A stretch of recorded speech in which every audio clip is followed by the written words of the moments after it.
Welcome back to the Revolution and Ideology podcast. I'm Jared, I'm Nick. and today we are picking up kind of where we left off in the last episode. We are in our Myth is America series, where we are deconstructing U.S. history and drawing into critical inquiry the ethically constitutive story that many of us have been kind of socialized into believing regarding our collective past here in the United States. So last episode, we kind of did the entire narrative around Tecumseh and him being a revolutionary hero and his exploits not really being understood, not just his exploits, but the oppression and subjugation that both he and his people and all other First Nations felt. This all took place around what Nick and myself are collectively calling the New Republic's colonialism. So oftentimes during the colonial era, and we'll have an entire episode about what colonialism is coming up in the future on a global scale. But oftentimes during the colonial era, the United States in history kind of gets off scot-free in terms of basically historians, sociologists, anthropologists, everybody looking at the impact they had in a colonial way.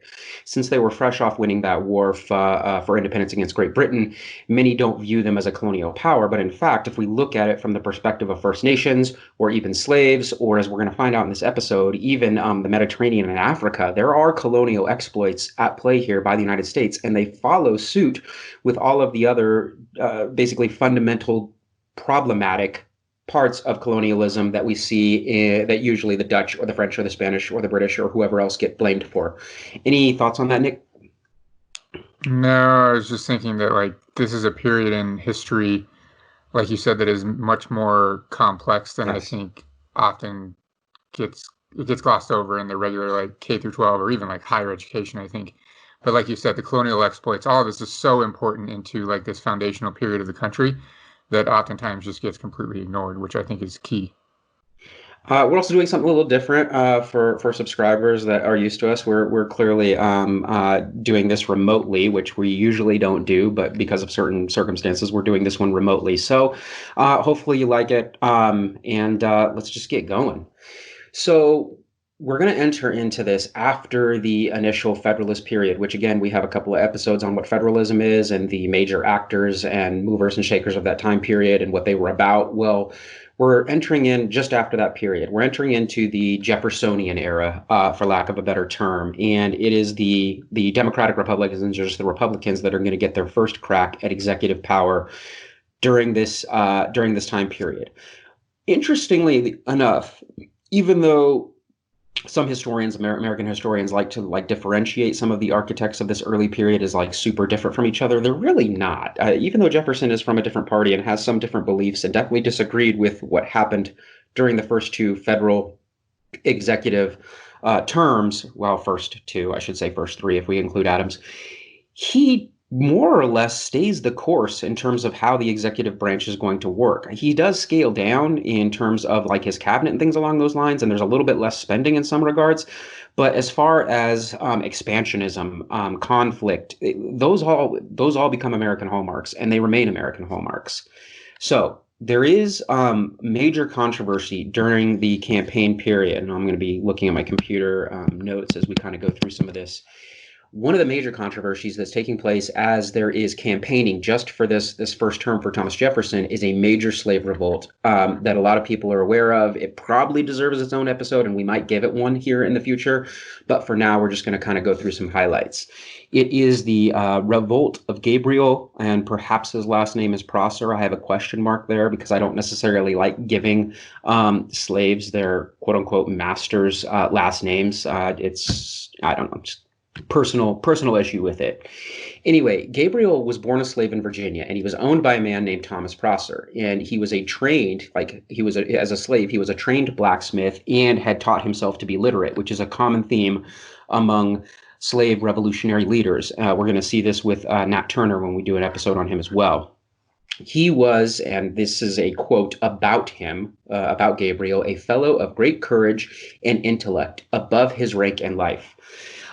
He planned a revolt around 1800, Now, one of the things that is interesting when you kind of investigate Gabriel's revolt in Virginia is there was already a slave revolt brewing in the Caribbean, arguably the most famous slave revolt of the era, and one of the slave revolts that eventually led to a brand new independent country known as Haiti. Now, it hadn't been completed by 1800 by the time like Gabriel is about to act, but it is important that those ideas were brewing not just in the Caribbean, but some of those ideas were making their way to the American South. In fact, we did an episode where the Alien and Sedition Acts were passed, obviously compromising like the First Amendment completely, violating. I shouldn't say compromise. They violated the First Amendment. Well, one of the reasons they were doing that, the government was doing that, is because they heard of these amazing like revolutions, both in France and Haiti, and a lot of slaves were liberating themselves, and they were super scared of the ideas making their way to the newly formed country, and any slaves here getting ideas from Haiti or from French slaves. Now, this is important because Gabriel's revolt potentially reveals that that might have actually been the case. Um, French and Haitian radicalism does impact the American South. And here's the thing with Gabriel's revolt. He did have two Southern white co-conspirators that were helping him. So there were people helping him that were not just slaves or even other free blacks from Haiti or from coming from the other French territories. He also had one French citizen also helping him with his revolt. So perhaps the fears of the legislators of the Alien and Sedition Acts knew what was coming. It doesn't excuse violating the First Amendment where the ink wasn't even dry on it yet, but still, Gabriel's revolt might be part of that. What they planned to do was to take the governor at the time of Virginia, James Monroe, hostage and negotiate an end of slavery. Like that was the plan. And we're going to talk about James Monroe here in a little bit. He's going to become a president, obviously, but back then he was just the governor. What do you think of that, Nick? Gabriel's revolt is not nearly as famous as Nat Turner's or perhaps even the Stono Rebellion we talked about a few episodes ago, but thoughts? Yeah, I mean, that's a bold plan to kidnap a governor and hold him hostage. I like it. Yeah. And like you said, this one's well known. I actually argue, I think most people don't even know about this one. Okay. All right. Like you said, I think it does probably warrant its own episode, but that'll be another time. Yeah, the rebellion itself was postponed due to rain, which is a weird, yeah, like a baseball game. But two slaves basically Did they have killed like their a double header the next time? yeah, doubleheader like revolt. That's what the historical annals seem to say. I'm sure there's other reasons. I would hope there's other reasons, but anyway. The two slaves involved in it eventually told their owner, and this man's name was Mosby Shepherd, about their plans. And it basically, during this like rain out or whatever we want to talk about, that's when enough protections against the revolt were being implemented and they were kind of snuffed out. So Gabriel initially escaped before the revolt actually takes place. He clearly doesn't take James Monroe hostage. He escapes on a ship. While he's on a ship, however, a fellow slave on the ship ends up selling him out and he has to buy his own freedom. Virginia paid only $50 to the slave that had sold him out. They had basically created like this, wanted. We will pay you $300 if you find this leader of the slave revolt, Gabriel. Well, another slave did, but he only got $50, not $300. So Virginia doesn't even pay up on its like own debts. As far as an impact is concerned of this kind of revolt that never really took place, Virginia bans hiring out slaves and requires free blacks to leave within 12 months or face re-enslavement. What that means essentially is since Gabriel was both literate and a blacksmith, he had like a lot of skills and that scared Virginians. So essentially they wanted to make sure less slaves got those skills. So you couldn't hire out your slaves. You had to keep your slaves on your plantation doing whatever it is they were doing. They couldn't go work in town as a blacksmith. They couldn't go work as a carpenter somewhere else. They had to stay on your plantation. And then secondly, if you are a free black person in Virginia, it was like a visa. You could only stay in Virginia for like 12 months and then you had to like leave or else you'd be re-enslaved. Did you know that? Yeah, I did actually. Remember we talked about in the Invention of Whiteness episode? Yeah. They passed that law where if you freed your slave, like as a slave owner, you had to ensure that they were out of the country essentially in 6 months, I think it was. Now, amid the electoral process, that's how we're framing this, like this campaigning process.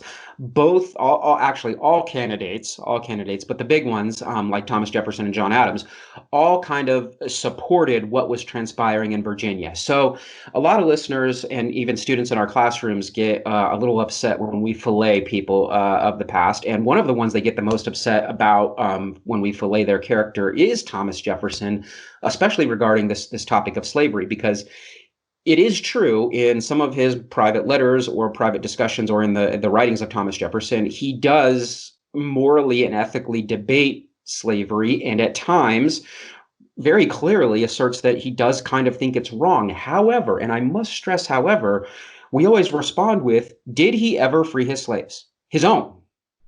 He did not. Did he ever promote legislation or challenge what was going on in the places around him regarding slavery, the treatment of slavery, the institution, the new legislation that was being passed, like in Virginia? He never did. So it's cute and nice that he's able to write these things down in private or in letters to other correspondents. But in practice, the man was a slave owner, and he benefited from all of the institution of slavery.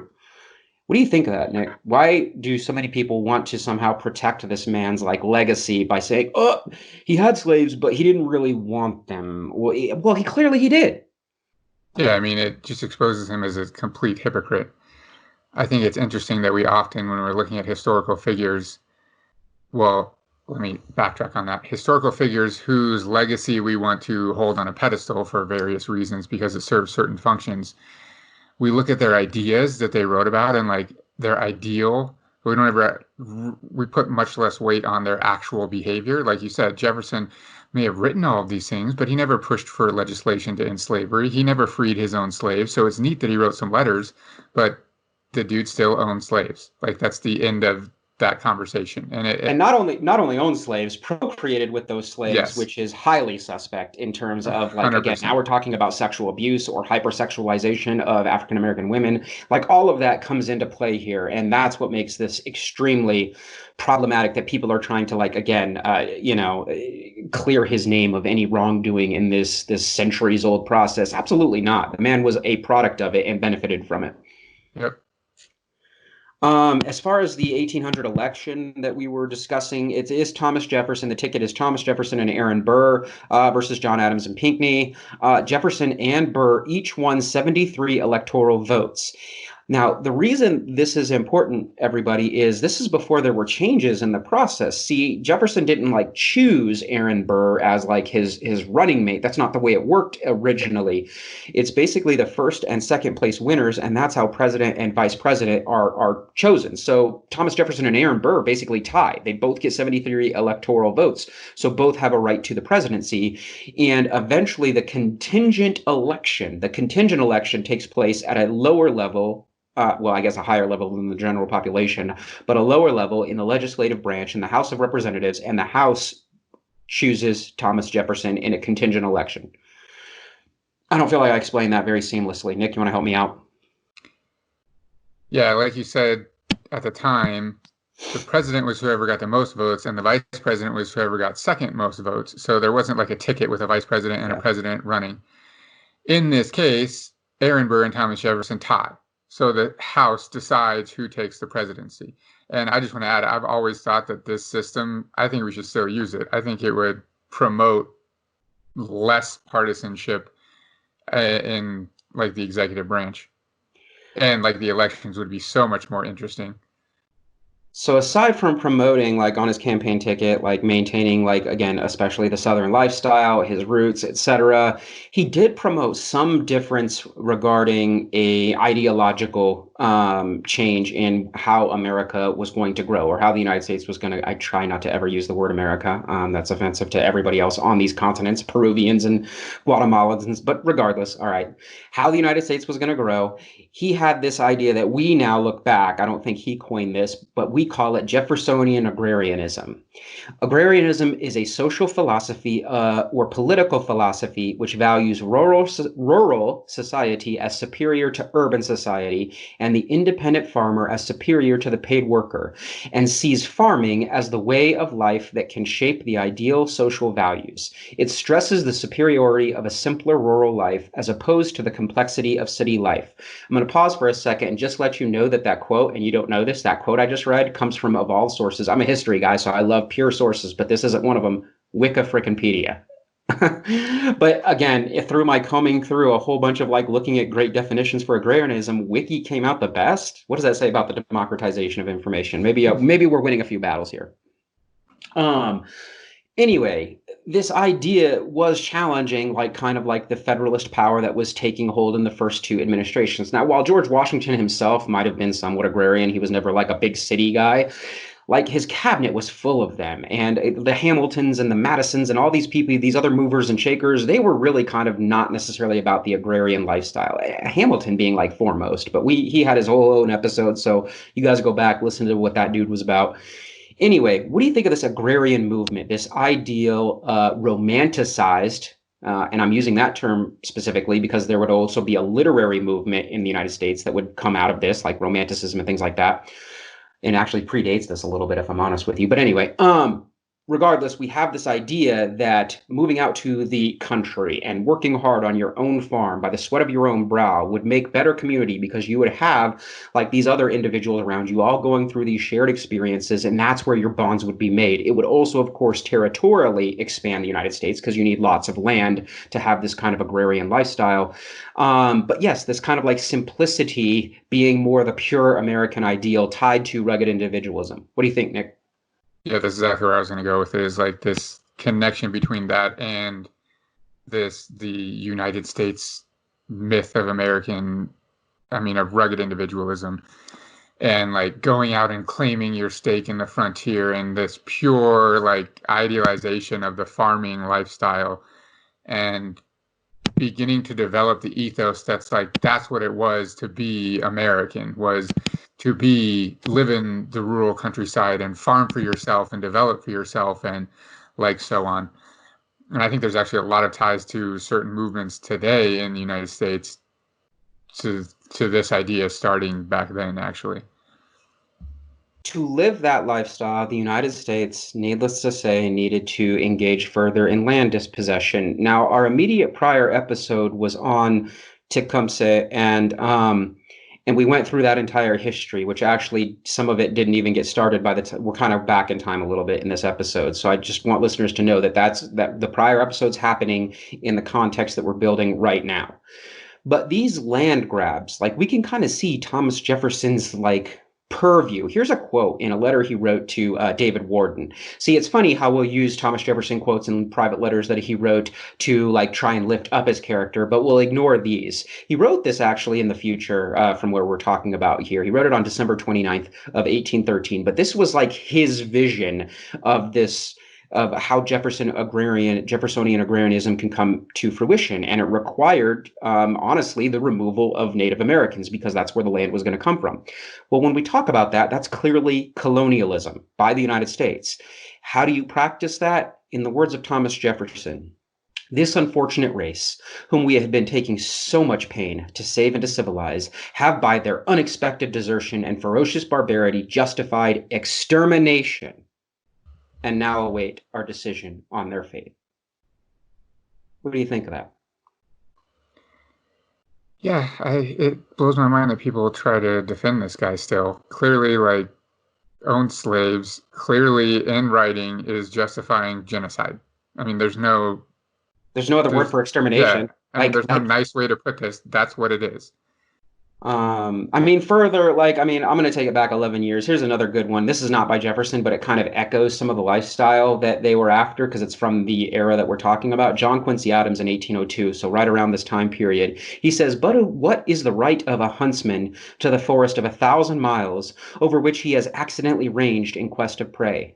Shall the fields and valleys which a beneficent God has formed to teem with life of innumerable multitudes be condemned to everlasting bareness?" In fact, I probably should have read that one first. But what John Quincy Adams is after there, and of course he's a big political player at this moment in time, is kind of motivating this idea that everything west is this untapped wilderness with trees and rivers and forests. But he doesn't see those as having any intrinsic or innate value. What he sees there is bareness. When he looks at beautiful, untapped like land, nature, all of that, he sees bareness. What do you think of that? I mean, this goes so much towards the creation of the myth of the American frontier, right? I mean, he writes that as if literally no human has ever stepped foot in the West, which is, we all know, is clearly untrue, and he knows it's untrue. So to tap into that nature and to kind of commit the abuses necessary that Jefferson talks about 11 years later in that quote I read in his letter to David Warden, the United States is going to enter into a new Republican version of colonialism. And when I say Republican, I'm not talking about the modern political party. I'm kind of talking about like the ideals of that he said he stood for. Before I do that, should we give him a little bit of like positive airplay here for a second? He did deregalize the presidency. He did slash military spending in comparison to both of his predecessors. He was not a big fan of partisan politics. He shrunk his cabinet because he thought it was a waste of taxpayer dollars. And he tried to remove the centralized debt-making practices of Alexander Hamilton. He did actually try and get rid of those. He obviously didn't, but he tried. And he never recognized John Adams' midnight judges. I don't know if any of those things, in fact, I do 100% know. None of those things make up for, again, what he said about indigenous people or his slave owning tendencies.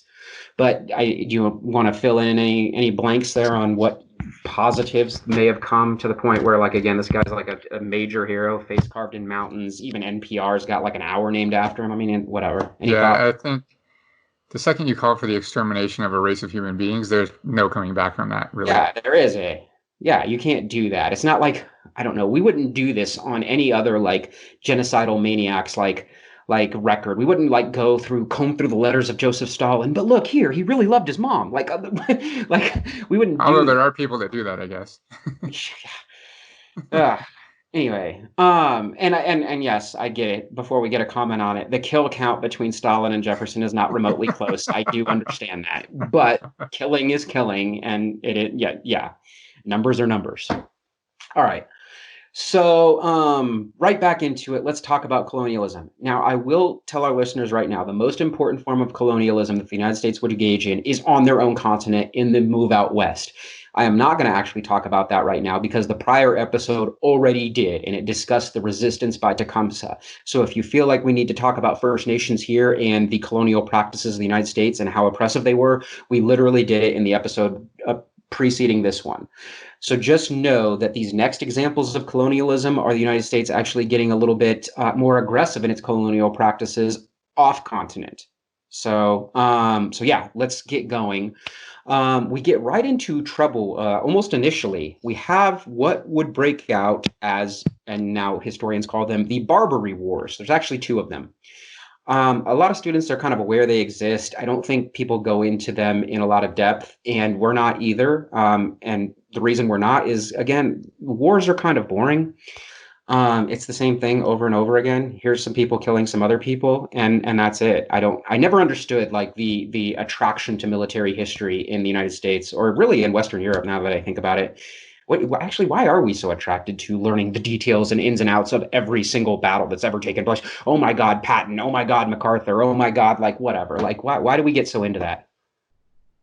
I think it's everything to do with the fact that it's such an important part of our society and our cultural values that's what we emphasize in our history, because we still do it to this day. Our entire culture is built on war. So of course, that's what we would emphasize in our narrative. Succinct. I like it. Is this the first international war of the United States? A lot of textbooks will assert that it is. However, again, that is just wildly incorrect and shaping a narrative that is absolutely appalling, because what that means is you're erasing all First Nations as like their own legitimate entities. So the minute Americans started fighting against Native Americans, that was international war. might not be nation state versus nation state, but you are going beyond the agreed upon, like universal borders or whatever, globalized borders or borders of the treaty of two treaties of Paris, and attacking others. Those are wars, like the Northwest War we talked about last episode. So first thing we're going to debunk right there that every textbook asserts is the Barbary Wars are not the first international war by the United States. Every violation of a treaty against the First Nations, those were the first wars of the United States. Secondly, let's talk about the Barbary Wars themselves. Who are they? Where are they? What are we even talking about? So the Barbary Coast Wars take place on what was called by Westerners the Barbary Coast, which is the northern coast of Africa. So it's halfway around the globe here.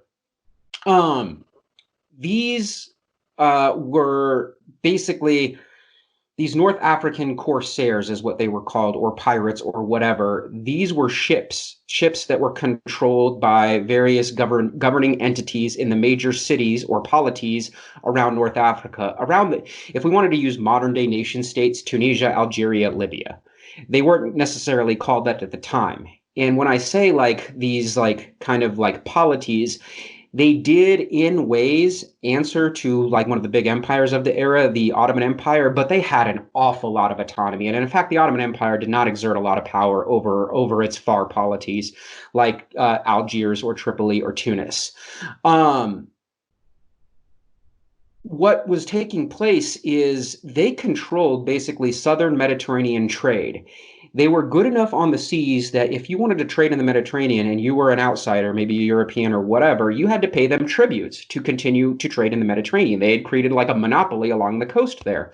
Well, the United States decides, hey, we're our own country now. We want to get involved in international trade, and we're still working out agreements. They're going back and forth between the British and French, and it's not enough. The British and French are not enough. We want to diversify our portfolio. So essentially, we're going to head into the Mediterranean as well and try and engage in this very lively mercantilist network. Any commentary yet, Nick? No, I don't think so. I think it does lend a little bit of evidence to just the, I don't want to say capitalism, but materialism of the Americans at this point, just seeking riches everywhere at this point. They're starting to now look outside of their own borders. Right. I want to stress that what little is ever taught about this, at least in my recollection when I was in school, is that, again, it is these North African and all Islamic entities that were in the wrong. They were in the wrong for daring to like force like these trade agreements upon, to be blunt, upon the white people, upon the Europeans, upon the Americans. They were the ones that were wrong. It wasn't about the free trade. Well, here's the thing, like that's not a thing that happened. Like, so I guess what I would ask is, could a Algerian emir, that means governor, make their way to Paris and just set up like a merchant shop like downtown and just not have to deal with any sort of government regulation and just be able to make all of the profit? Like the hypocrisy in economic exchange, especially in the Western world, and I'm picking on the Europeans here as well, not just the Americans, is absolutely amazing to me. It is amazing to me. You're going to trade in these waters that are controlled by these people that have been there exponentially longer than you, and you're going to expect to do so without having to pay something. In this case, it might be tributes rather than some formalized thing on a piece of legislation, right? But it still serves the same exact purpose.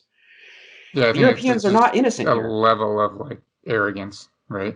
And hypocrisy, like you said. And it's super easy. If you don't want to do it, then don't trade there. Then don't trade. Yeah. No one's making you go to North Africa. And here's the kicker for me. Like, this is the one that drives home the hypocrisy more than anything. The Europeans or the Americans are not innocent in any stretch of the imagination in their own colonial abuses of West Africa. Keep in mind, we're in 1800. The transatlantic slave trade is still a thing. So how dare the Europeans say that this is unfounded oppression or tyranny by these North African emirs and pashas? That means governors or princes. What do you think of that? The European, like, we're just going to ignore everything else going on in West Africa, and we're only going to focus on these pirates that are making us pay tribute for our stuff. Yeah, exactly. I mean, it's like they're blinders on.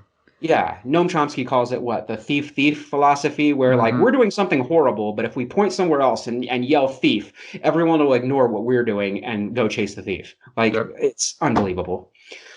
Okay, so these Barbary Coast Corsairs, again, kind of operating autonomously, although in theory owe some allegiance to the Ottoman Sultanate, but again, it's super loose. Anyway, they seized U.S. ships upon American independence. Their rationale was, okay, well, you no longer get to qualify for the tributes or the agreements we've made with Great Britain because you left. You're your own country. You want to be recognized as your own country? Well, deal with the ramifications. We're now going to seize your ships as independent U.S. ships, not British ships. And of course, the Americans lose their minds. In 1786, though, George Washington, they're not strong enough, it's only 3 years since independence, does agree to start paying tributes to these pashas to stop them from attacking American ships. So George Washington, the brave, like, I'm going to stand up for everybody, like I'm an American, like, hero and stuff, he actually acquiesces. He's basically, yeah, we'll pay you. We will pay you. We will pay you Pasha's tribute. What do you make of this brave guy who's like, Valley Forge and stuff like that? What do you make of that? I don't know. I'm torn between like he's an idiot and like at least in this case he's wise in saying like, yeah, let's just pay this. That would be the easiest thing to do, you know? As had be already become customary by this time, if you don't remember, go back to like our Hamiltonian episode where the United States started to refuse to pay back debts, most notably to France for helping them win the American War for Independence. The United States struggled to pay off these various pashas. And by 1799, they were 140,000 US dollars behind to Algiers, like the Pasha of Algiers. Excuse me, and $150,000 behind to the Pashas of Tripoli. So they're close to $300,000 in debt or in arrears to these Pashas. Now we know that what happens when you don't pay a debt back to the United States? What's going to happen? They're going to go get it. Okay, well, these Pashas are also going to operate under that philosophy. You owe us $300,000, like we're going to go get that. Okay. First war breaks out between 1801 and lasts until about 1805. Thomas Jefferson officially stood his ground, and he stopped the payments to one of the pashas. His name is Yusuf Karamanli. I did not pronounce it correctly. God, my Turkish is rough right now. But anyway, he was one of the pashas of Tripoli, and thus he declares war. So Jefferson's like, we're not paying you anymore. You're not getting that money. Screw you. And the pasha's like, okay, cool, we're at war. United States decides to send 4 frigates to the Mediterranean under the leadership of Commodore Richard Dale. And eventually, we have combat. The United States, or the USS Philadelphia, tries to blockade Tripoli's harbor, because if you blockade the harbor, Tripoli can't engage in trade, and you're basically going to try and starve them out. Unfortunately, they did a poor job, and they accidentally ran aground. And the ship was then captured and the crew was taken prisoner. So the first, real major U.S. naval engagement in international waters goes rather poorly. But this is where we get a American military hero. Stephen Decatur comes to the rescue. He sneaks up into the harbor on disguised ships, ends up burning the USS Philadelphia to prevent the Corsairs from having it, ? I've gone through the history of this from numerous sources, everything from generic sources like Wikipedia to in-depth historical sources. And everyone just says this was so that the Corsairs couldn't have it, and this makes him a hero. Burning the boat so that your enemy can't have the boat that's already run aground. How does this make him a hero? I don't understand. Are we just really reaching to manufacture what heroic actions are? I don't know. Yeah, it seems like it. Yeah, whatever. He burns the ship. Cool. Good job, guy. The war of attrition on the seas turns a little. William Eaton, an American, ends up leading 500 mercenaries that he had recruited basically in Egypt, so just a little bit further east. And these mercenaries are a Greek, some are Arab, and some of them are American Marines. And he basically marches them from Egypt and does capture a city called Derna in 1805. So that's kind of an interesting story of Will Eaton, that he kind of creates this international force of everyone that's mad at the Pashas, and then they go and capture a city called Derna in 1806. Anyway, the first treaty that is signed between, after Will Eaton captures the city, there's a treaty signed between the United States and these Pashas, is that the United States will pay $60,000 for its prisoner, and Tripoli will stop basically capturing or forcing the tributes. So I don't know. It kind of ends with maybe the United States getting a little bit more of what they want. I don't know. The Second War breaks out years later, about a decade later in 1815, when Algerian Corsairs kept, because they didn't sign that first treaty, they kept attacking the U.S. Ships. And the United States was clearly distracted with what we talked about earlier in the prior episode, Tecumseh and the War of 1812. Well, by 1815, things have calmed down. The United States wants to engage again. Stephen Decatur, from 10 years earlier, is kind of now in charge of the fleet. He goes on to capture two Algerian ships, and eventually the Regency of Algeria negotiates an end, and there were very few casualties in the Second War.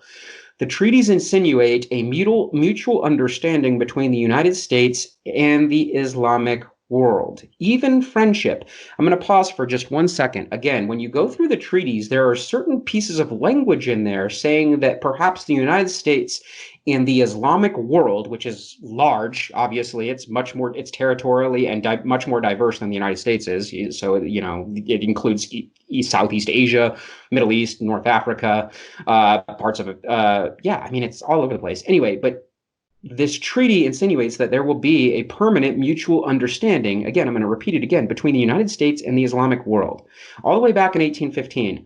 Obviously, fast forward to 2020, we know what happened there, but the fact that there was like this opportunity back in 1815, what do you think of that? How did we not follow through on our end of the deal there? Because that's what we do. Does not follow through on our ends of deals. That's the history of the United States in a nutshell.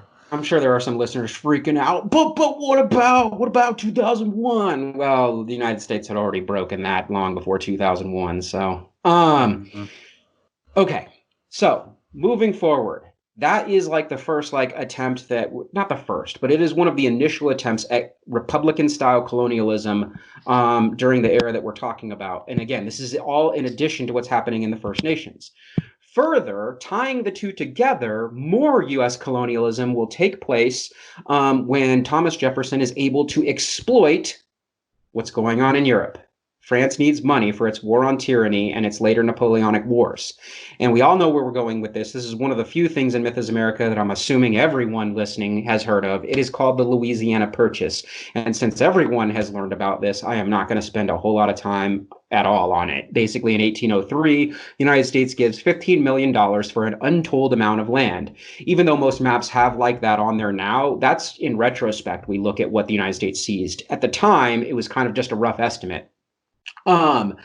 This is now, and these are my literal notes that I would even use in class, for example, this is the umpteenth time that whites have sold indigenous land as a preemptive strike to conquest and dispossession. So this is, again, this purchase as negotiated between the United States and France and to a lesser degree, Spain's kind of watching from the sidelines is basically the selling of land that none have a rightful claim to.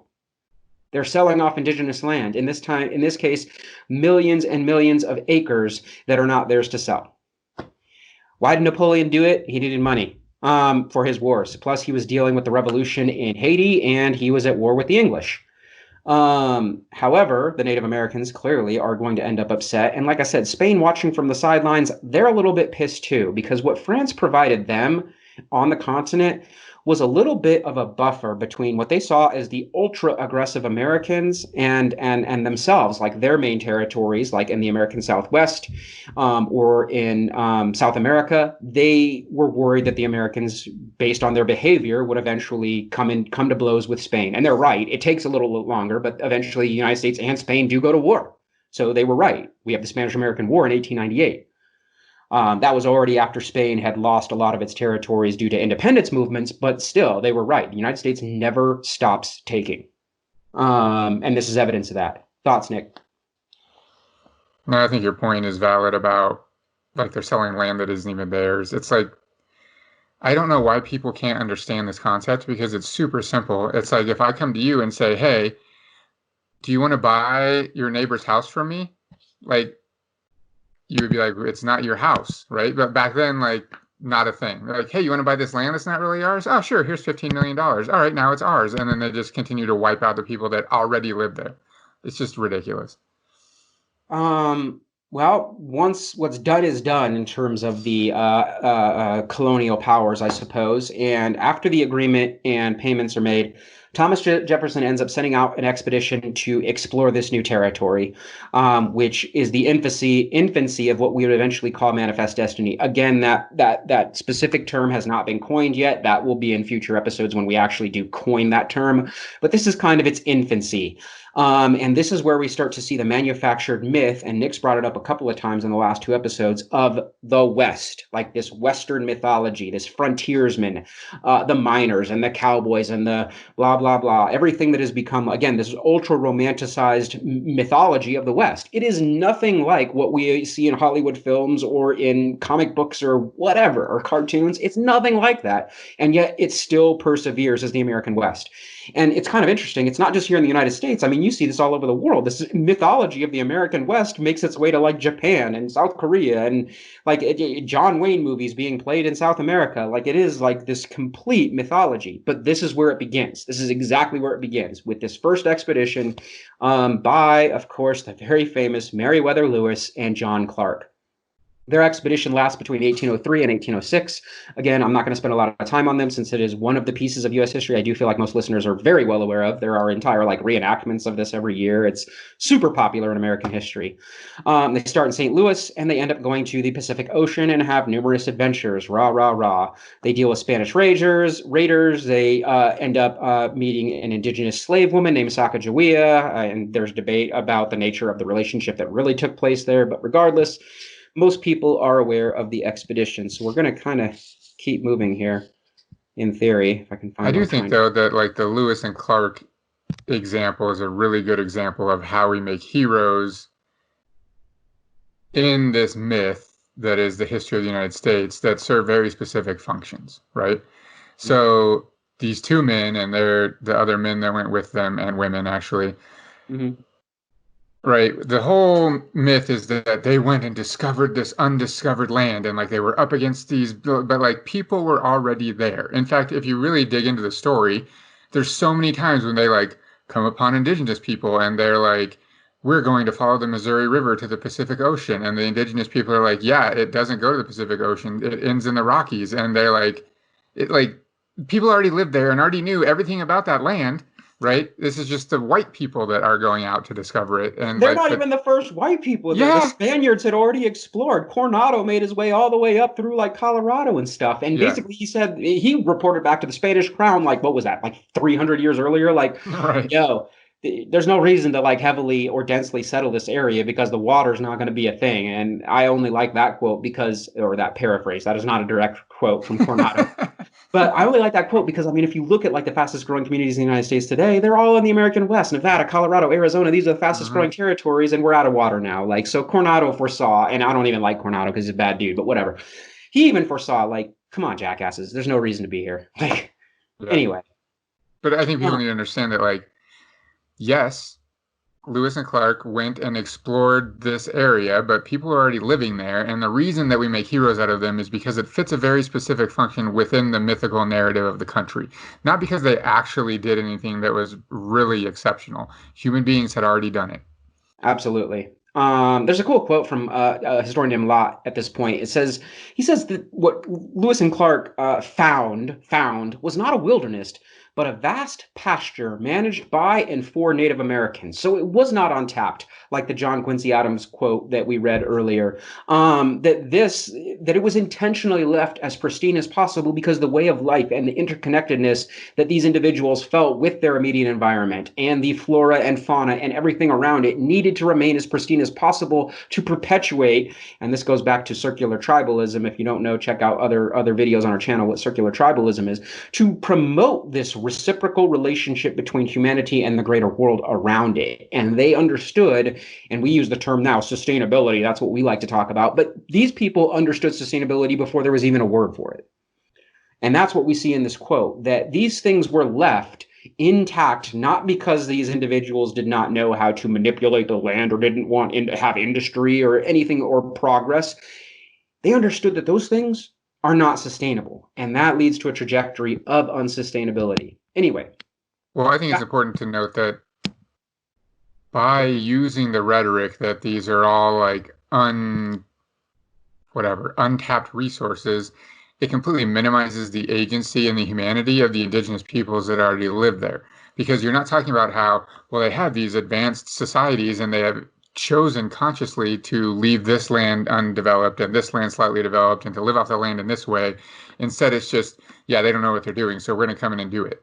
But like, And here's that's the not the thing. real story. We have historical evidence that indigenous people did know how to do more and failed just like we fail and chose to go back. Cahokia is one of the great examples just outside St. Louis. That was a society that rose up in hierarchical structure and exploitation and used more resources than it could, and it failed. It collapsed, and then the survivors and the legacy they brought with them went on to say, maybe that's not a direction that we should go, and they went back to more circular ways of thinking, knowing, and learning. Right. The oscillation back and forth between rigid hierarchical large settlements and more loose seasonal types of gatherings and so on reveals such a more complex social environment that the indigenous peoples lived very clearly. But it becomes completely minimized in the mythical way that we tell the story of the establishment of the West, right? Absolutely. One of the other overlooked colonial expeditions of the era, in comparison to Lewis and Clark, is the expedition of Zebulon Pike. Now, he's not overlooked for myself or Nick, given our geographic locale, but I do think he's overlooked nationally and internationally. As far as Zebulon Pike is concerned, in 1806, he was tasked, he's a military man, he's tasked with going to find the head of the Arkansas and Red Rivers. I missed a note on Clark, but regardless, let's keep moving.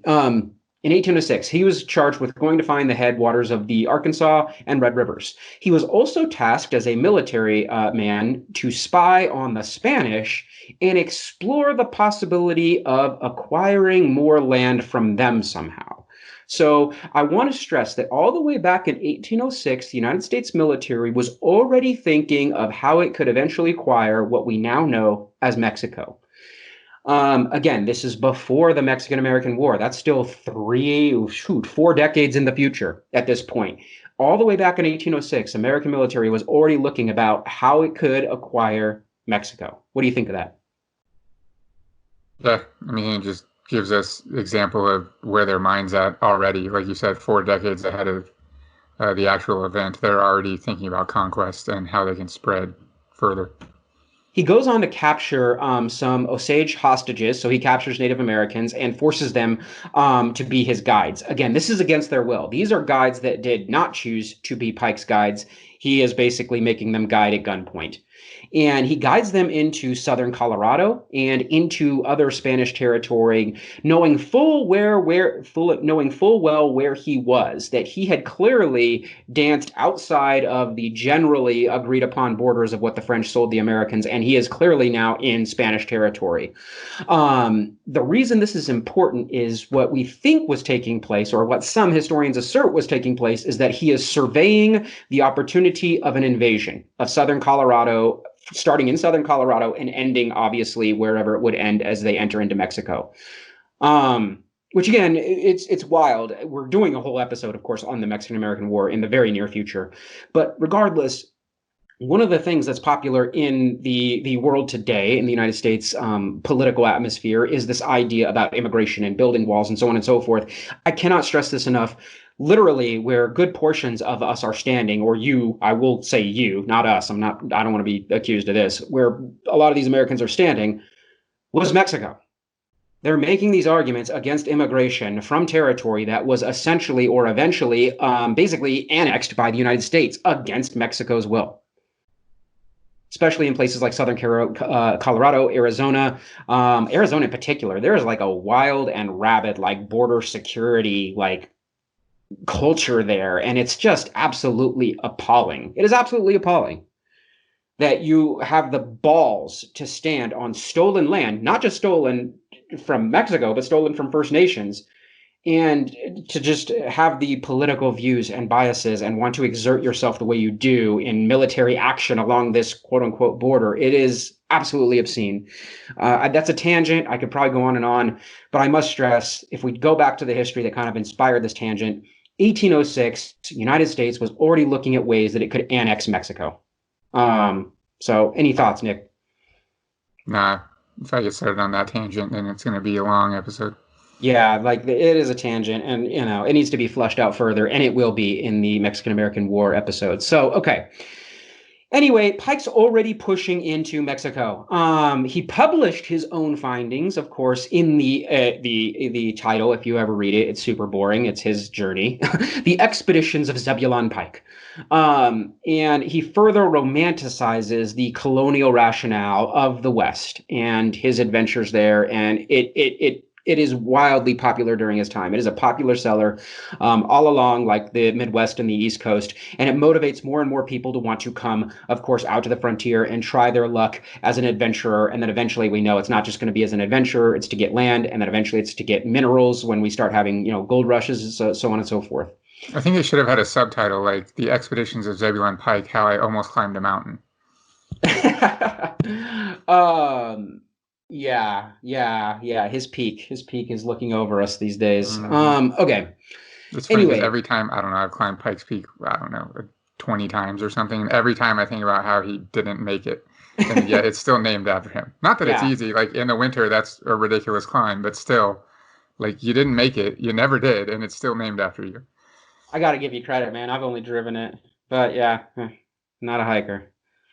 Anyway, okay, as far as discoveries are concerned, further discoveries by the Americans in this territory is they are revealed to a new massive First Nation confederacy, that of the Comanche or Comancheria, and of course the Osage Nations. These massive confederacies that, and when I say massive, I'm not talking just like population, I'm talking like territorially, in terms of like ideological or material impact. These are massive like confederacies in the Americans, I guess I could say Southwest, but just to the east of the Southwest. So like Oklahoma, Texas, like these regions here, North Mexico.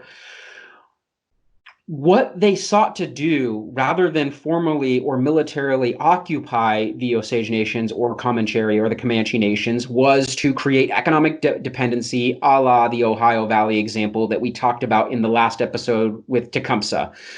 To basically forcefully civilize these groups and assimilate them until they could conquer them, because they didn't have the means to conquer them in 1806 and stuff like that. That would take longer. But before they were able to, just like with the five nations of the South as well, they would attempt to basically, this is their word, not mine, civilize them. They would send them white tools. They would send them alcohol, of course. We know about that forced dependency. They would promote American cultural values in these Native Americans. So in other words, they would basically, their gender division of labor would take place. So for example, the gifts they would specifically give spinning wheels for women Native Americans and give plows for male Native Americans. So to stop the men from being hunters and get the women in the home. These were the gifts given specifically to the Comanche and Osage nations. Basically to change them to a more agrarian and manageable lifestyle, and it frees them from like their nomadic habits.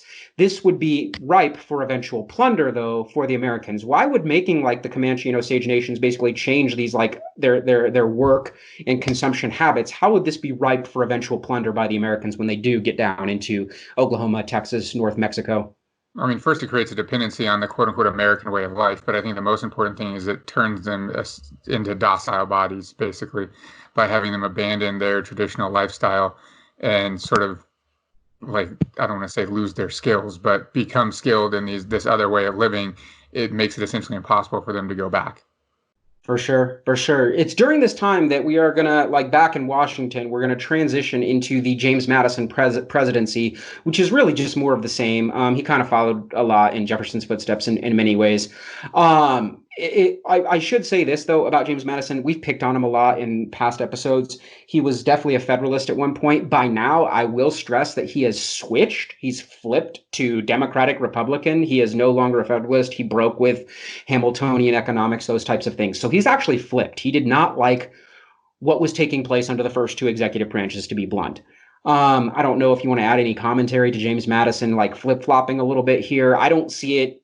I'm not a Madison fan under any auspices, as everybody probably can imagine based on our podcast.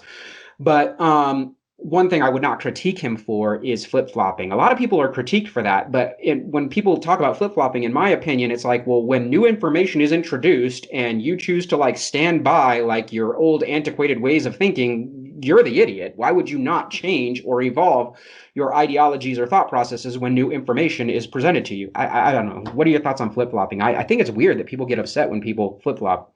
Yeah, I completely agree. I think that just like you put it, when new information comes or you become more educated or more informed on some topic Yeah. and you have a more informed opinion, like why would you be chastised for that? It makes no sense. Yeah, his presidency lasts between 1809 and 1817. Again, he changes very little in the United States dialectic at this point in time. Even though he is a major mover and shaker, being the author of the Constitution and stuff, he doesn't change a whole lot during his presidency. He goes on to create, I suppose, the Embargo Act. Well, he doesn't create. Congress passes and he signs the Embargo Acts, engages in the War of 1812. He's part of like the Second Bank of the United States. I guess those are still somewhat like Federalist things that he's doing there, but I think that's just because, again, that rolling stone or that snowball effect has already taken place from starting with Washington, going to Adams, going to Jefferson. At this point, the executive branch is just ballooning in terms of its like impact and power, which again, when we're talking about the author of the Constitution himself, it was never supposed to be this way. It was literally supposed to be a checks and balances system between three powers. But by the time we get to Madison, the executive branch is over the other two. And I think we see that even as far as 2020, as the executive branch continues to balloon and exert its power over time, right? It's out of control. But anyway, it was already out of control by the time we got to James Madison. Further overlooked in James Madison's presidency is the role of Dolly, oftentimes. She's famous. Most people are aware of Dolly Madison, but they're not aware of how important she was to political life at the time. This doesn't have anything to do with colonialism, but I would feel completely remiss to not at least mention her, because again, the American history is chock full of white dudes, and I get tired of talking about white dudes, so let's talk about a woman. Dolly, of course, was James's wife, and she was noted for her political acumen and her politicking throughout Washington, D.C. She would hold these like awesome parties, and she would basically, like, if you wanted to be somebody, you would have to get to one of Dolly's parties, get to know her, and she would actually be like this puppeteer of all of these other so-called powerful men and getting them to like kind of go back and forth and influence them. And eventually she could get you as the proposed whatever politician, whatever you wanted. But what you needed was what was called a calling card signed by Dolly. So if you had this like calling card and you wanted to get some legislation passed, or you wanted to get elected to a certain position, you had to have this calling card signed by Dolly Madison. And this is how you would get what you want. This became like somewhat of a currency in the Capitol. What do you think of that, Nick? That her ability, her political acumen, and her ability to negotiate and kind of like just basically run circles politically around these very powerful men is often overlooked. No, I think it's a super cool part of this time in history that, like you said, is often overlooked and most people don't know about. But yeah, I mean, there are now, but there should be books written about her. People should learn about her in K through 12 and etc. The fact that they don't is just further making history about white dudes. That sucks. She's the first lady. I don't want to like be downplay the role of Martha Washington, who also threw parties and stuff, or Abigail Adams, who we've already spent an entire episode. She got her own episode for being like, an absolute amazing person and advocating for women's rights long before anybody else was in the United States. But as far as like a first lady, the way we see them as kind of like the face of the executive branch, like out there in the public, she was that. And there's a couple of reasons. First, her political acumen that we already talked about. Secondly, Jefferson didn't have a first lady, so like I guess the American public was missing that for a few terms there. And then third, James Madison, as important a player as he is, was not really ever into being a public figure himself. So Dolly kind of took on all of those roles, and she does. She becomes the face of the executive branch. So I did want to give her a shout out before we get back into colonial aggression by the United States. So let's do that. Right now, during this time period, in the first term of James Madison, 1812, is where we would see the Tecumseh Wars, the Creek Wars, and the War of 1812. Those were all discussed in the prior episode. And again, I've said this is now the third time. Go back and listen to that if you want to see the colonial process at play regarding First Nations. I want to move, though, to some different parts of what need to be discussed here just after the Madison presidency. The first is the Missouri Compromise. So while this is not directly, people don't frame this as like colonial, it actually is. This is the newly established nation in its newly established territory that it has claimed, now dictating the political and demographic makeup of its territory, which is colonialism. What do you think? No, yeah, I think you're absolutely right. No one talks about this being like a colonial act, but it's super important to view it through that lens, because you're right, that's exactly what it is. At least some form of, like, whatever you want to call it, imperialism, colonialism, something, but it's imposing this American way of life. Yeah. I mean, to sum up the Missouri Compromise, which I do think, regarding Myth is America, I do think people are aware of its existence, but I don't think they're ever framed in a colonial mindset. In some, Missouri, the territory, obviously, its admittance as a slave state, and that's what it wanted to be, a slave state, which will come into play when we get to the Mexican-American War as well. Believe it or not, Missouri does play a role. But anyway, Missouri's admittance as a slave state required Maine, another state, to be admitted to maintain the balance of power between North and South in the Senate. Most people are aware of that. That's not mind-blowing. That's not part of Myth is America by any stretch. That's not myth. That happened. What it also does, though, is it prohibits slavery north of the 36 degree 30 parallel to save basically Missouri. Excuse me. Let me repeat all of that. I did not spit that out well. Basically, Missouri would be the only state north of that parallel that could preserve the institution of slavery. Make sense? Mm-hmm. In my second go around there. Okay. As far as controversy is concerned, Northern critics objected to the expansion of slavery into the Louisiana Purchase territory on constitutional inequality of the 3/5 rule. We've already spent time talking about the 3/5 rule. At this point, I feel like that was 6 or 7 episodes ago during the constitutional episode, but regardless, the 3/5 rule or 3/5 compromise. The moral reasons for Northerners are debatable. I want to reiterate that in different language. Long story short, what I'm saying here is Northerners did criticize the fact that Missouri gets to be a slave state and slavery is expanding, but it was not for moral reasons that they were upset. It was because of the representation that would take place in the legislative branch. That's what they were upset about. Thoughts? Yep, I think that's key. Oftentimes we're left thinking that, like, all Northerners were, like, opposed from slavery from day one, and, like, that's what the Civil War was about, and, like, all this stuff, and, like, most of that narrative is complete nonsense. Like you said, this specific case, all they care about is, like, the political ramifications of Missouri joining the Union. Has nothing to do with, like, the moral aspects of slavery. Right. Yeah, the North is racist, people. Like, it's racist through the Civil War. It was racist after the Civil War. We cannot, like, the South is famous for it because I guess there's no hiding the racism down there. But the North is just as racist. And perhaps this more clandestine, subversive racism of the North might even be more damaging. Sociologists do debate between the two. But again, look no further than, like, what are some good examples? Yes, riots break out during the Civil Rights period, but the riots break out in Newark, New Jersey, and Detroit, Michigan. That's the North, people.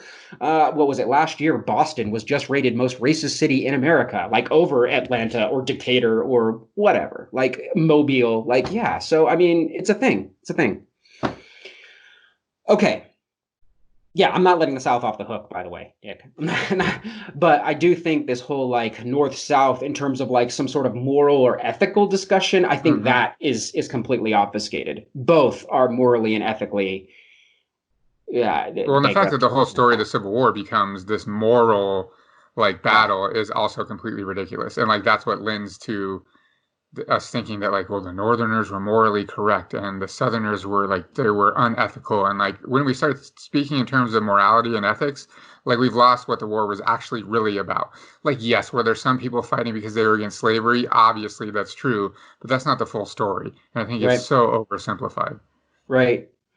Right. There was clearly an abolition movement. We're not saying there wasn't, but that was actually a minority of white people. Like, the majority were not part of the abolition movement, contrary to popular belief.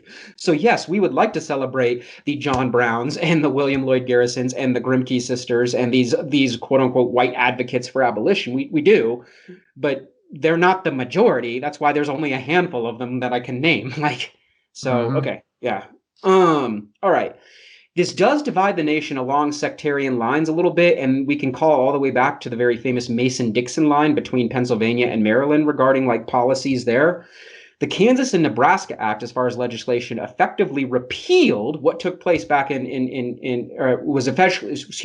Kansas Nebraska Act effectively repealed this legislation in 1854. That I'm not going to talk about yet because that's like pre-Civil War stuff, and that kind of guides us towards the Civil War. But I want you to know that this compromise and Mason-Dixon stuff is going to end up being like more or less overwritten in 1854. And then, of course, we get the later Dred Scott versus the Sanford, where yes, it makes it all unconstitutional. You don't get the citizenship. Dred Scott case, again, I'm just kind of trying to preview where we're going to go in the future here.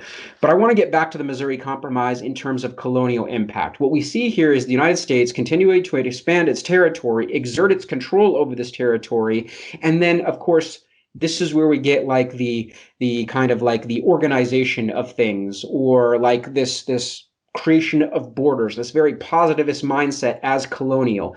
Can you make that connection better for me as the sociologist here, how this very positivist mindset makes its way and reveals itself in the Missouri Compromise and is part of colonialism? I know that's a lot I'm asking of you, but you're a good ass sociologist, so I think you can do it.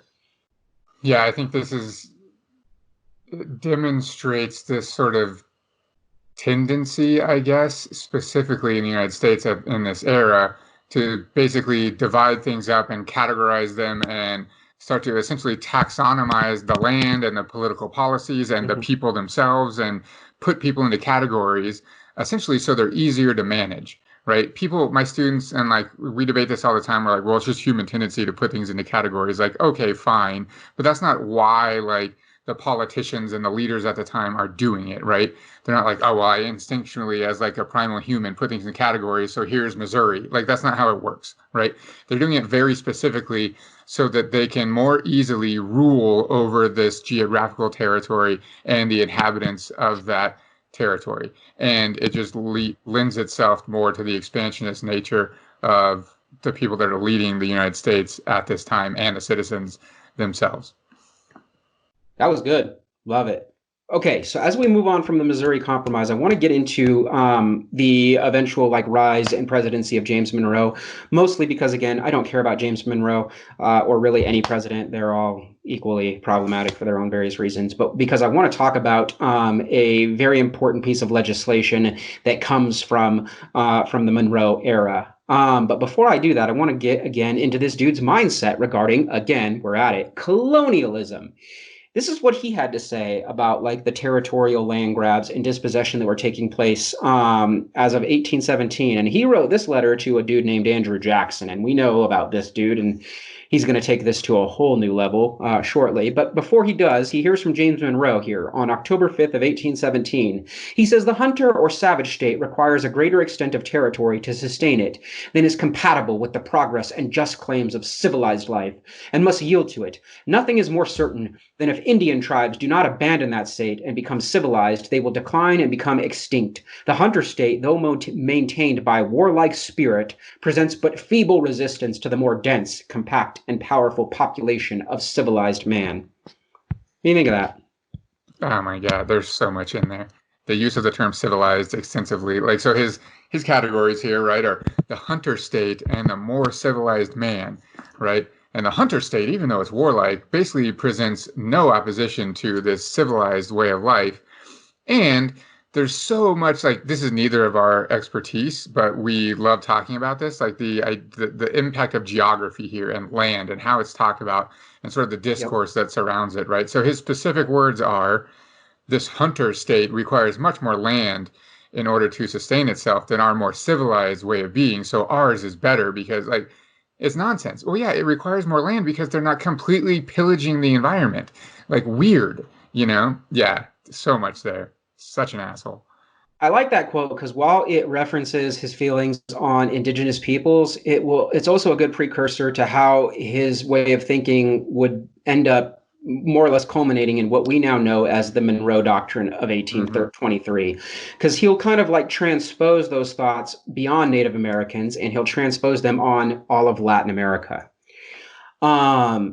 the Monroe Doctrine of 1823, if we're blunt, is a very thinly veiled excuse for American colonialism in Central and South America. And that's really what it is. Apologists can argue that Monroe's heart was in the right place, that he really wanted these newly forming countries to be independent after they won their independence from Spain. And so, no, I mean, just like the Truman Doctrine or the Bush Doctrine, later doctrines that basically followed in the same footsteps, it is about American aggressive territorial expansion or economic expansion through use of military force. That's what these doctrines are about. And this is where we see the executive branch gaining more and more clout over the other. This isn't like the Congress of 1823 doctrine. This is the Monroe Doctrine. These are presidential decrees. This is the executive branch seizing more power. That's really what it is. Okay. This sets the stage, the final stage, for the coinage of what we would call manifest destiny. To provide a context of Monroevian, again, expansionist policy, let me give just a little bit of context. So beginning with maybe the United States itself and its war for independence from 1776 to 1783, numerous territories in North and South America had started to break off from their colonial motherlands. The United States kind of kicked this thing off, so I guess we'll give them a little bit of credit there. Next, of course, we know during the French Revolution, one of its colonies had a slave revolt led by, well, not just slaves, but also free blacks and maroons and so on and so forth, called the Haitian Revolution. They established their independence and their newly formed country of Haiti as well. These ideologies then spread to the southern United States, which led to slave revolts that we started this episode with, but also into Latin America, where more and more revolts were taking place. In fact, we can date some revolts all the way back to Tupac Amaru in Peru, trying to separate from the colonial powers there. What was that, 1796 or something along those lines? I don't know. Correct me in the comments if I'm wrong on that one. But regardless, independence movements throughout Central and South America had already been taking place, whether they were by indigenous peoples, whether they were by disenfranchised colonials themselves, just like with the American War for Independence. These were basically pure Spanish people that for some reason were still answering to the crown and no longer wanted to. They thought, just like the Americans, why are we connected to you? We have all the resources we need here. So there were numerous independence movements in Latin and South America, and they deserve their own episodes. And I do love Latin American revolutionary history. So in a different series, maybe revolutionary history, we'll be talking about some of these. But for our purposes here, I want to kind of go through the countries that eventually did gain their independence, sometimes because indigenous people were leading, sometimes because, honestly, even in some cases, Catholic priests were leading, like in Mexico, or sometimes because, again, wealthy colonists no longer wanted to answer to the crowns back in Europe. It's a mixed bag of colonial or anti-colonial revolutions that take place. Mexico kicks us off in 1821. Eventually, they gain their independence. It is one of the great wars for independence in Western history. It deserves an entire episode. Heroes like Hidalgo and the Marching from Dolores, and it's such a revolution. I shouldn't call it revolution. The Mexican Revolution and the Mexican War for Independence are two very different things. It's such a war for independence with so many amazing narratives and stories, and it's highly romanticized, but I do kind of like that one. Brazil, separating from Portugal in 1822. Gran Colombia separating from Spain in 1822. Peru separating from Spain in 1824. Bolivia in 1825. Uruguay from Brazil. So Uruguay is part of Brazil, but then separates from Brazil in 1828. Venezuela, Colombia, Ecuador, all of these places then eventually separate from what we called Gran Colombia in 1830. And then, of course, Mexico would go on to have some of its southern parts separate off on their own, Guatemala and Honduras and Nicaragua and Costa Rica, et cetera, et cetera, et cetera. But long story short, we have all of these nations now in Central and South America basically going through what the United States had 5 decades earlier and now trying to come into their own, establish a government, an economy, set up defense, all of the things that are very difficult to do early on as a brand new, fresh baby country. What do you think, Nick? Anything we're missing? No, I don't think so.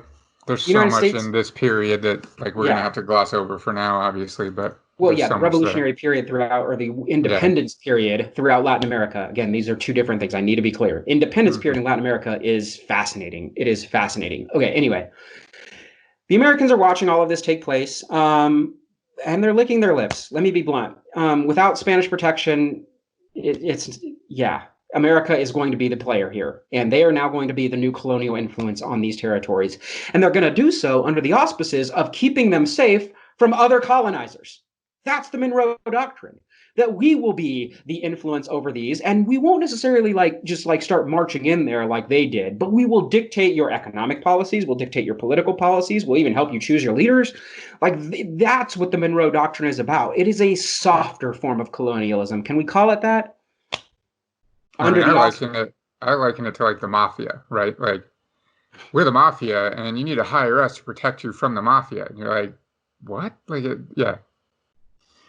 So there are 4 main points with the Monroe Doctrine, rather than me reading this entire boring-ass document. The 4 main points are to preserve a new way of life for all of these recently independent Latin American nations. And the 4 main points are: the U.S. will not interfere with Europe. Okay, well, that has nothing to do with Latin America. Why is that the first main point? Secondly, the U.S. would not interfere with existing colonies in the hemisphere. So if you have not won your independence yet, the United States will not help you.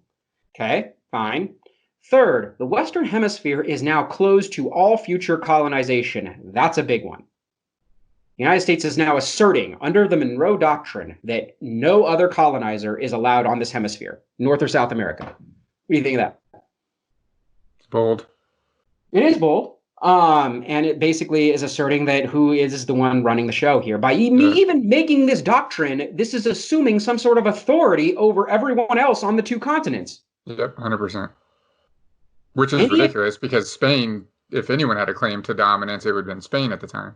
Right. Any attempt by Europe to oppress any nation in the hemisphere would be considered a hostile act against the United States. So let's say France does come back and tries to, I don't know, invade, let's make up something, Venezuela.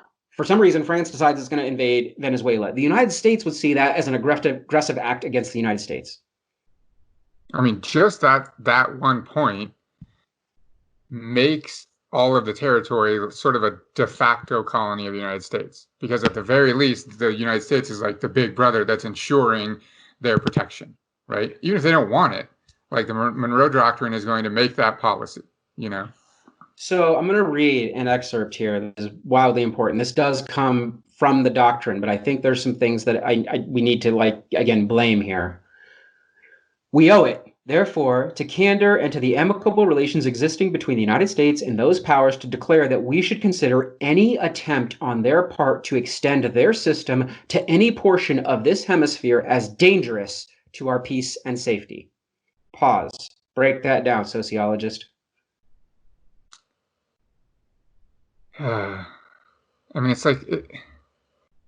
it's so weird that this is written into this law, right? Because it's talking about basically ideological conflict and different ways of lives, different ways of living coming into contact with one another, and what's going to happen when that takes place. With the existing colonies or dependencies of any European power, we have not interfered, and we shall not interfere. But with the governments who have declared their independence and maintained it, and whose independence we have, on great consideration and on just principles, of course, acknowledged, we could not view any interposition for the purpose of oppressing them or controlling in any other manner their destiny by any European power in any other light than is the manifestation of an unfriendly disposition towards the United States. So if you come down here, you're screwing with us. In the war between those new governments in Spain, we declared our neutrality at the time of their recognition, and to this we have adhered, and shall continue to adhere, provided no change shall occur, which, in the judgment of the competent authorities of this government, shall make a corresponding change on the part of the United States indispensable to their security. Basically, we are going to keep them safe. It is our job now to keep them safe. Oh my God, this gives the United States so much power over the rest of the Americas. Well, also, it says in there, right? Okay, cool. You've all got your independence. Now nothing can change. If anything changes now, then we're going to step in, right? Yeah.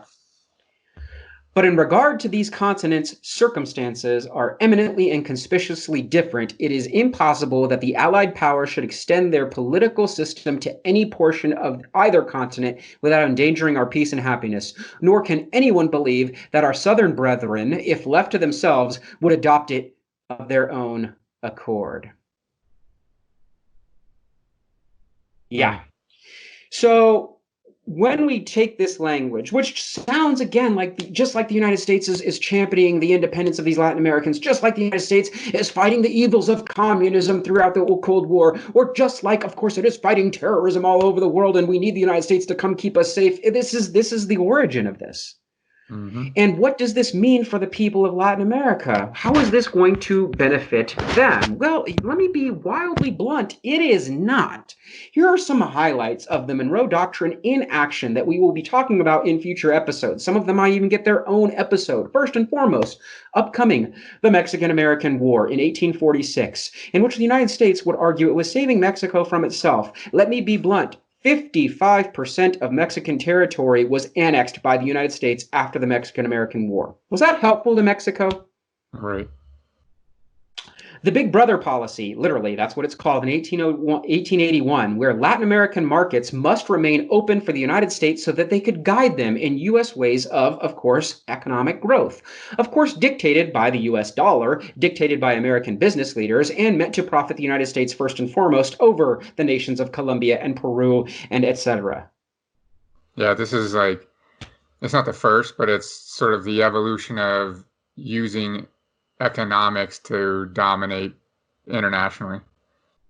The only corollary of 1895, where the United States has the right to intervene in disputes in all of Latin America to save them from themselves. And this was promoted specifically by a dispute between Venezuela and Brazil that led to conflict. The United States used the only corollary to the Monroe Doctrine. They now have the right to intervene in all military disputes with the United States military. The Spanish-American War of 1898, where they liberated Cuba, Puerto Rico, as well as like the Philippines and Guam, but they liberated them in air quotes, because as you all know, Cuba was not liberated. It became a U.S. sugar colony, eventually liberating themselves with the Cuban Revolution. Puerto Rico, well, liberated? I don't know. Just a territory, not a state, doesn't get all the rights of a state, doesn't get independence, U.S. territory, subservient. To this day. So again, that's the Spanish-American War is another great example. The Roosevelt Corollary of 1904, which gave the United States the right to intervene for any, and this is, and I quote his language, flagrant and chronic wrongdoing by a Latin American nation. So again, this kind of vague language, anything considered a flagrant and chronic wrongdoing by a Latin American nation would be met with American military might under Roosevelt. Teddy, to be clear, not Franklin. Thoughts on that? Yeah, I mean, it just leaves it up for interpretation, right? It's it can be used anytime that it would serve the United States. Right. The United States would obviously get its hands meddling in the pre-Mexican Revolution with the uplifting of the brutal dictator Porfirio Diaz.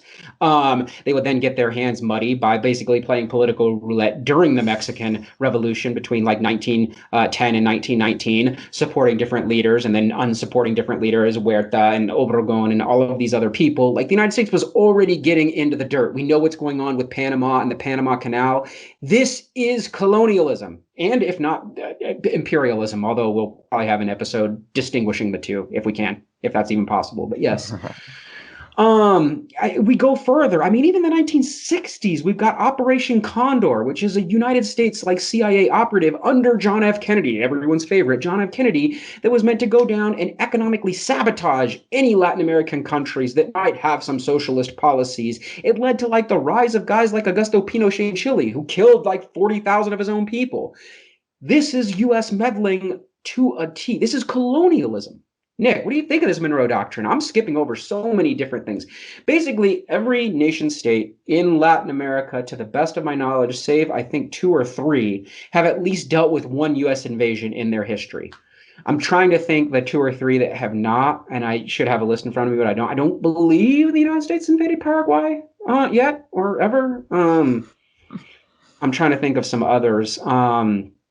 Yeah, I mean, there's got to be a couple, or where we don't have a military base. Like, yeah. Any thoughts? No, I think that it's so important to view this document as the way that we've just described it, compared to, like you said, the sort of celebratory myth that, well, this is just like the United States has this relatively new country, looking out for everyone like south of it and like making sure that their independence is also protected. Like that's absolute nonsense. Right. No country, especially the United States, does anything unless it in some way serves them as well or serves them completely and only. Right. And I'm sure there's some listeners at home like, well, of course, it's the United States. Why would they do anything that benefits anybody else? That's what all nations do. They just benefit themselves. That's fine, but not every other nations do benefit themselves. But not all nations use others' plight and use their own aggression and suppress others to benefit themselves. Like, Right. yes, Costa Rica's government, for example, does things to benefit Costa Rica. But here we have this idea. How many countries has Costa Rica invaded to get those benefits? Yep. Like, that's the point we're making here. Like, Plus, I mean, that just reveals the problems with nation states. yeah, absolutely. And like I said, there are so many different examples. I mean, Haiti, off the top of my head, the United States has occupied Haiti 3 times. It's occupied Mexico City a handful of times, at least 2, maybe 3, Veracruz. Like, I mean, these interventions, we've got the Bay of Pigs invasion, we've got the Contras in Nicaragua. Like, it is just the examples throughout Latin America, the hegemony that U.S. imperialism has over Latin America from basically the Monroe Doctrine on is legion, and it has wildly hindered the especially economic progress and independence of most of these nations. So when you That's look, why it's important to point to this document as like a turning right. point in history, because that's exactly what it does. It still has ramifications to this day, clearly. Yeah, like why has Mexico's economy suffered basically from the Mexican-American War on? Well, it never got off the ground. The United States has been meddling from the Mexican-American War on. Like I said, from the propping up of Porfirio Diaz to, of course, the political roulette during the revolutionary process to compromising the integrity of more like forward-thinking presidents after the revolution that were challenging like the economic policies of the pre. And now I'm going way off on a tangent of Latin American history that I shouldn't. So let's reel myself back in before I go through all of like Mexico's history as well. All right, back to the story here. Let's kind of close out the Republican colonial era with another example. The Monroe Doctrine, though, cannot be overlooked. Not only does it set the stage for U.S. economic and military hegemony over Latin America, it also provides a template for later doctrines for the United States to use in other parts of the world. I already gave some examples, right? The Truman Doctrine to stop like communism and the Bush Doctrine in the War on Terror. Both have very similar language and give the United States an excuse to go to other parts of the world and dictate to those parts how their lives are going to work. That's really the lesson from the Monroe Doctrine. The last little bit here, as we go through James Monroe and his like very colonialist mindset, is the example of Liberia, which also deserves its own episode, but I want to at least give it a mention here because we're talking about James Monroe. Liberia, a nation state on the west coast of Africa. We cannot forget this massive political gem of the era. In 1822, a society existed called the Settlement of American Colonization Society. Well, it's there in the title, the American Colonization Society. We had a society for colonization, just so we're clear.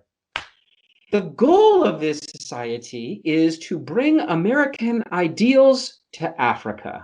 You see, we thought it was a way to get free blacks back to Africa because racism during the time period. Like that's like racism, like most of American history. Because racism will answer a lot of questions. Why did this happen? Because racism. No, here's the thing. They were going to try and move, and they thought this was nice. Abraham Lincoln was part of this movement as well, mind you, the great hero, Abraham Lincoln. We're going to move recently freed Black people back to Africa because that's what they want. Well, here's the problem with that way of thinking is that they've been out of Africa now for, well, the better part of centuries, and they're American. They are American people. And the fact that America refuses to recognize them as equal citizens, that's what this reveals more than anything. So sending them to a different place, that's not fixing any sort of a problem. It is still revealing your inherent racism and lack of recognition for an entire race of people. What do you think, Nick? Yeah, I mean, and the secondary instead goal of is that they're going recognizing them as human beings and full citizens, their solution is to just move them to a different continent. Like, are you serious? With the goal that they're going to bring Americanism to Africa and Americanize Africa that way. With that, very subversive goal. Yeah, that's very clear. Like, we have to be clear on that. It's not like, here's this territory, go live your lives. We're going to Americanize Africa, starting with this very small portion. Like, that's ridiculous. Between 1822 and 1862, 15,000, an estimated 15,000 U.S. Americans and 3,000 other citizens or people of the Caribbean were brought Western culture to West Africa through a colonial process, for lack of a better term, a softer colonial practice, by merely taking these people that have the same complexion, apparently, and that's all that matters. There's not different language barriers or cultural barriers or religious barriers or there's no other barriers. Like, obviously, anybody that is the same color they all think the same and act the same. This is the ignorance of the United States during this time period in the James Monroe era, that they're just going to go and everybody's going to get along, because why wouldn't they? Like, why wouldn't they? They're all of the same complexion. Like, it just doesn't make any sense. Anyway, the goal was to bring American culture to West Africa. Liberia was officially granted or declared its independence from the United States in 1847. The United States did not like the fact that Liberia was done being told what to do by the United States and refused to recognize Liberia as an independent country in 1862. But like, the legacy is there. Liberia, liberty, like, we see it. They carved this country out. The capital to this day is Monrovia, named literally after James Monroe. But then when they start doing things on their own, the United States doesn't recognize them. Again, they don't recognize them until 1862. And this was a U.S. colony, so they refused to recognize Liberia's independence movement against the United States. Any thoughts on like Liberia? Again, it deserves its own like episode, but I wanted to like kind of talk about it because it is part of the colonial era that we're in here, the Republican colonial era of the United States, and it is a clear sign of it. Thoughts? I think it reveals just more hypocrisy by the leaders of the United States, right? Like, as soon as Liberia wants their own independence, then like, that's not okay. But we support independence for ourselves, and we'll even protect the independence of all these like Latin American countries, you know, like with huge caveats. But Liberia, like, not for you, because we don't like that, and it doesn't serve the ends that we're trying to achieve in this territory. So as usual, we went through a very critical history of an era in U.S. history, and that is what Myth is America is about. We are not here to celebrate it. We are not here to champion it. We're here to lay out, like, again, the other side of the ethically constituted story in U.S. history. And we did that for the often overlooked Republican colonial era of the early 1800s, between these two episodes, the episode prior on Tecumseh and 1812 and stuff like that. So, again, we like colonialism on an international level. Going back, we have Liberia, we have the Monroe Doctrine in Latin America, we have the Barbary Coast Wars in the Mediterranean and North Africa, we have the wars on First Nations, we have the acquisition of Comanche and Osage land. All of this is taking place at the time. And usually when you go through school in this era of everything we just talked about, you get Louisiana Purchase was a super good deal, and Lewis and Clark had an amazing adventure. Like that, there you go. That's what you learned in grade school. That was the whole era. Yeah, right, I was going to say, like, color in a picture. Maybe play Oregon Trail on the Commodore computer or whatever. Like, yeah, the Apple IIe. Yeah. Yeah. Yeah, I was going to say is like, not only is the critical history not ever given, I think that even the non-critical history of this period is hardly ever even given. Like you said, it's like Louisiana Purchase, Missouri Compromise, Lewis and Clark did some stuff. Let's move on. Yep. You know what I mean? Which is weird because this is actually a really, really important period in the establishment of the country of the United States. So, but there's a lot of sort of skeletons in the closet. So I guess I can see why this period is sort of glossed over. Right. Yeah, like I said, more horrible treatment of indigenous people, more slavery. Like, that's obviously why it's overlooked. And like I said, for us, how we kind of finished up there, like this international doctrine of using the savior mentality, the United States police savior mentality, to start to exert its force on other national actors through the Monroe Doctrine. Like, that becomes a legacy of the United States. And I know people of all different political persuasions actually have a problem with that. They don't want the United States to be the world's policeman. And whether you're using the far right or the far left, whatever example of why you don't want that to happen, so be it. But what this episode provides is the origin of that, the Monroe Doctrine. So, all right, sociologist, take us home. What do we got? Yeah, catch us online, revolutionandideology.com. If you're not watching this on YouTube, know that we have a YouTube channel where we post videos for every single episode and other videos that we use in our classes and just other random videos that we've created about different topics.